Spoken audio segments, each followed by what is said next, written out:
and all of a sudden we heard the boom and the crack. Boom, boom, boom, power flashing. A couple people had, branches smashed through their cars. 5 kids were in that car when this tree hit. Trees that have been here for hundreds of years, the tops are just gone. She's like, the tree, the blue spruce, uprooted in front of your house. Wow, well, down trees, down wires, and downpours. Metro Detroit cleaning up the latest mess from Mother Nature. Good morning. Thanks for being with us on this Thursday. I'm Amy Lang. And I'm Ryan Romani. Just brutal damage, widespread across the area. Trees hitting homes, crushing cars, and wiping out wires. Broken branches blocking boulevards, power lines severed, sizzling and sparking. Downpours dousing, drenching, flooding.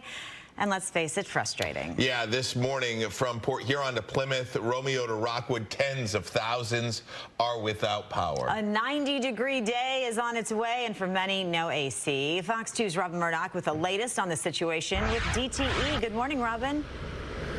Good morning, Amy and Ryan. Yeah, I just checked in with DTE, and right now about 177,000 DTE customers are without power as a result of last night's storm. But from what I understand, they will be pulling some very long shifts to get those lights turned back on as quickly as possible. They understand that hot days are ahead and that time really is of the essence here. It was like really quick and real intense, maybe about 10 minutes, and I think all of the damage happened around then. Wednesday's severe storms that blew through the Metro Detroit area lit up the sky, then abruptly left tens of thousands in the dark, some of them likely for days. A combination of hard rains and high winds toppled trees and snapped power poles in half. We don't see heavy damage in areas where you have like 35, 40-mile-an-hour winds. It's 65, 70-mile-an-hour winds that get you. And with the additional rain and wet ground, we're not just seeing tree breakage, we're seeing trees fall over with roots and all. A caravan of DTE crews drove out of the company's Willow Run yard just hours ago, headed for nearby neighborhoods, determined to get their lights back on.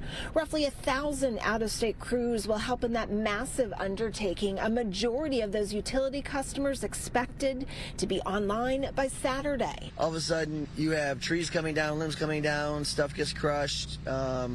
And then after the power lines go down, then your house gets struck by lightning. This man's Livonia home caught fire as a result. The storm system also had trees laying across power lines and forced roads to be blocked off for safety's sake.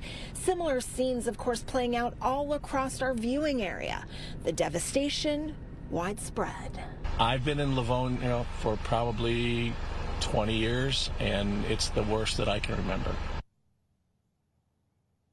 And this is a live look right now at Penrod and Paul here in the city's west side, and you can see a tree has come crashing to the ground. It is split in half and is now blocking the roadway, and that is what you will find in many communities across Metro Detroit today as a result of those storms that really blew through with quite a vengeance last night. Now, if you happen to be surveying the area around your home, you happen to see a downed tree, keep an eye out for any power lines that may have also come down and may be hidden underneath it.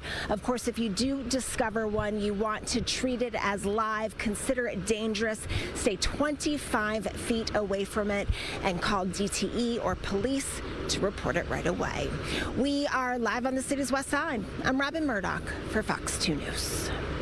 And Robin, DTE saying this wasn't even as bad as they initially thought it was going to be. So they had a lot of people on standby and hoped to be able to get to these power outages even quicker than they had hoped.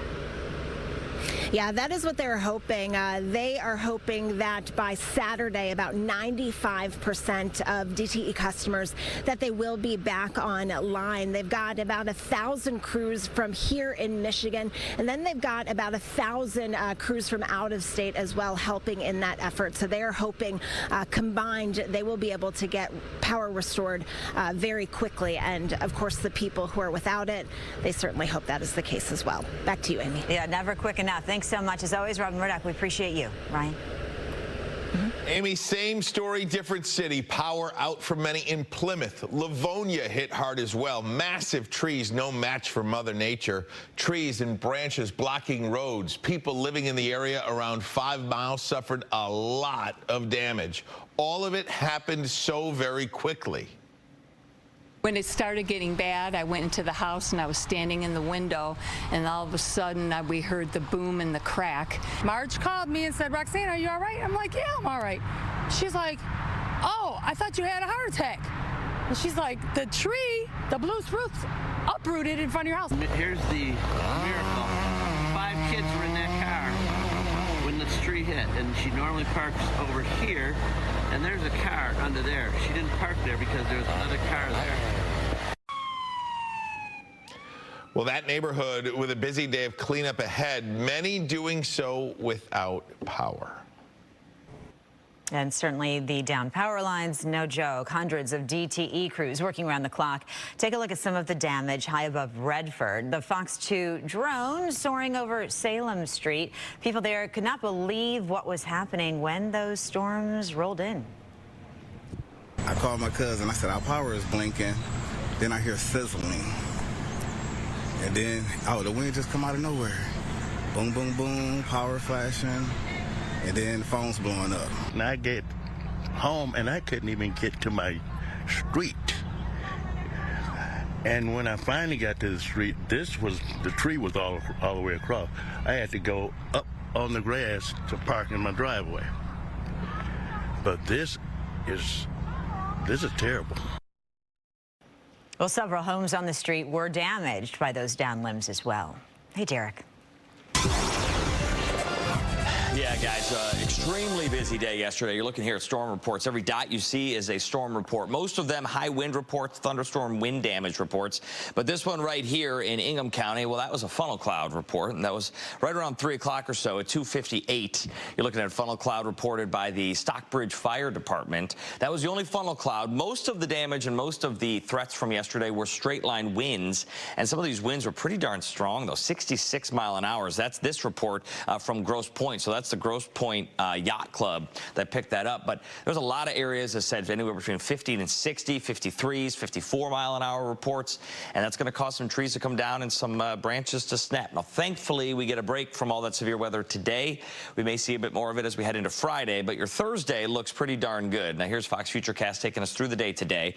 Well, we started with some cloud cover. We're likely to see those clouds give way to some sunshine. Here's your storms as we move into Friday, looking like more into the afternoon and evening. We could see a round of severe weather. Models are still trying to pinpoint that, but I'm thinking it's going to be more of a second half of the day thing on Friday. For today, it's going to be hot and it's going to be muggy. The humidity starts creeping up, and that's going to make the heat index climb. Unfortunately, not great for those folks that don't have power, don't have AC. Tough to stay cool out there when the temperatures start climbing up. I think highs near 87 degrees today as that sun comes out. It's a pretty robust sun, and the humidity is going to be thick for Thursday, for Friday as well. We'll talk more about those Friday storms coming up in just a little bit. Guys, Amy, back to you. Thank you, Derek. Well, a former pastor, a man of God, pleads guilty to murdering a transgender woman more than 4 years ago. Albert Weathers of Sterling Heights will go to prison for 10 to 15 years, admitting in court this morning that he shot and killed Kelly Stowe. Her body was found on East McNichols at Brush Street in Detroit in December of 2018. Weathers' attorney had said previously that the shooting was accidental. It's alleged Weathers and the victim were arguing over money. Well, a special hearing gets underway today for the Oxford High School shooter. A judge will decide whether Ethan Crumbley can be sentenced to life in prison without parole. Fox 2's Erica Francis with more. Although no decision will be made today, a lot of eyes are going to be on this special hearing today. And it's happening because, according to the Supreme Court, you cannot sentence a juvenile to life in prison without parole without having what is called a Miller hearing. As we know, juveniles are not treated the same as adults in any aspect of the law. It goes back primarily to brain development. Ethan Crumbley pleaded guilty to 4 counts of murder, 1 count of terrorism, 7 counts of assault with intent to murder, and other crimes for the November 2021 shooting. Crumbley was just 15 years old at the time of the crime. As for what the judge will consider over the next couple of days, he's going to be looking at things such as the juvenile's home and upbringing, mental health issues, and brain development. At the end of the Miller hearing, the judge will set 2 dates one to announce his decision and a second for sentencing. We caught up with defense attorney William Barnwell on Wednesday to learn more about what a Miller hearing entails. If you're defense, you're going to be saying this is a 15-year-old at the time, his brain's not developed, he's had so many traumatic incidences from his upbringing. If you're the prosecution, you're going to say, no, even if he's 15, even if his brain is not fully developed, he knows right from wrong, he knows that he cannot take innocent life, and he's reveling in his so-called fame, taking fan letters inside of the jail. Life without parole is absolutely appropriate. It is important to note here that this is not a sentencing. That will happen at a later date. Now, this Miller hearing could spill over into tomorrow as well as even next Tuesday. So, of course, we'll keep you posted on what happens. We're in Oakland County. Erica Francis, Fox 2 News. Also in Oakland County, an important health alert this morning as they're reporting a possible case of swine flu linked to the Oakland County Fair. The state health department making that announcement. The suspected case involves an exhibitor from Lapeer County. Well, some of the pigs began experiencing flu symptoms and tested positive for swine flu the next day. Organizers say they took protective measures to help keep everyone safe. Well, we've never had anything like this actually at the fair. Swine flu, of course, is passed on to humans, or can be, and so it is very much your typical flu symptoms.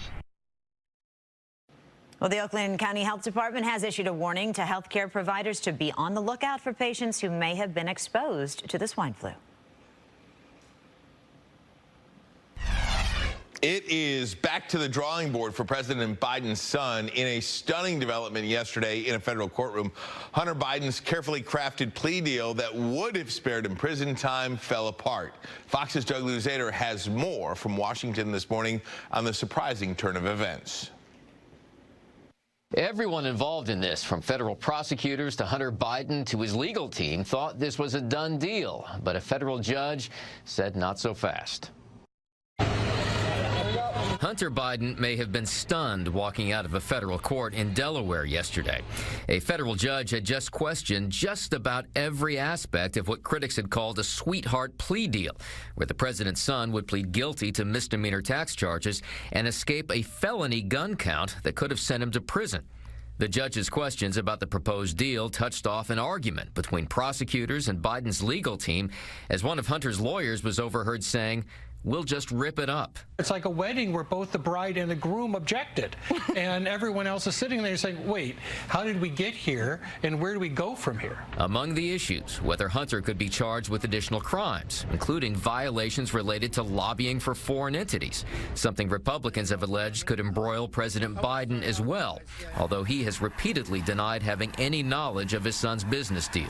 I mean, that tells you that the court has serious concerns about other potential charges here, and also the scope of the deal, which has seemed outrageous from the beginning. The president and the first lady love their son. The White House wouldn't say much about the case, but Republicans appear to be moving forward on an impeachment inquiry as their investigation continues. Democrats have been quick to dismiss it. It's BS.